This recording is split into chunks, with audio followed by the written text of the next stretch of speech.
ఒక చర్మ వ్యాధి నా ప్రపంచాన్నే మార్చేసింది. మీ చర్మంపై ఎర్రమచ్చలు, తెల్లపొట్టు పడుతుందా? అది ఎలర్జీ కాదు, అంటువ్యాధి కూడా కాదు. దానిని సోరియాసిస్ అంటారు. ఇది ఇమ్యూన్ సిస్టమ్ సమస్య.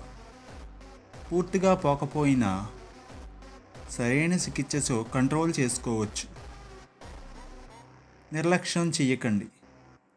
డెర్మటాలజిస్ట్ను కలవండి. నన్ను చూసేవాళ్ళు ఈ చర్మాన్ని మాత్రమే చూశారు, నిజాన్ని కాదు. Thanks for watching.